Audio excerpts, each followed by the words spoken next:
नमस्कार मंडळी, सुरुवात करूया रेसिपीला। इथे मिक्सरच्या भांड्यामध्ये मी 1 वाटी तांदळाचे पीठ घेतलेले आहे। त्याच्यामध्येच आपल्याला त्याच वाटीने मोजून 1 वाटी बेसन पीठ घ्यायचे आहे। आता त्याच वाटीने आपल्याला अर्धी वाटी रवा घ्यायचा आहे। याच्यामध्ये मी 3 सुकलेले लाल मिरच्या टाकलेल्या आहे आणि अर्धा चमचा जिरे टाकलेले आहे।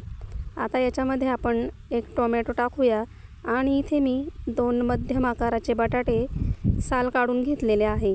याच्यामध्ये आपल्याला अर्धी वाटी दही टाकायचे आहे आणि हे सर्व मी 2 बॅचमध्ये मिक्सरमध्ये फिरवून घेणार आहे। तर याच्यामध्ये मी थोडासा पाणी देखील टाकलेला आहे।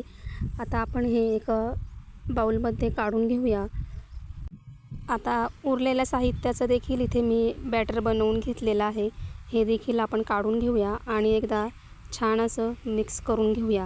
जर तुम्ही माझ्या चॅनलवर नवीन असाल तर प्लीज चॅनलला सबस्क्राईब करा। आता याच्यामध्ये आपण चवीनुसार मीठ टाकून घ्यायचे आहे आणि पुन्हा एकदा मिक्स करून घेऊया। आता पुन्हा याच्यामध्ये आपल्याला पाव चमचा सोडा टाकायचा आहे। सोडा टाकल्यानंतर थोडंसं आपण पाणी टाकूया आणि पुन्हा एकदा मिक्स करून घेऊया। आता गॅसवर तवा ठेवायचा। तवा गरम झाले की त्याच्यावर आपण थोडंसं तेल टाकूया आणि तेल व्यवस्थित असं तव्यावर पसरून घेऊया। नंतर आपल्याला याच्यावर मिश्रण टाकायचं आहे। मिश्रण देखील आपल्याला गोल आकारामध्ये पसरवून घ्यायचं आहे। आता याच्या बाजूने आपण तेल सोडून घेऊया आणि 2 मिनिटांनी आपण पलटी करून घेऊया।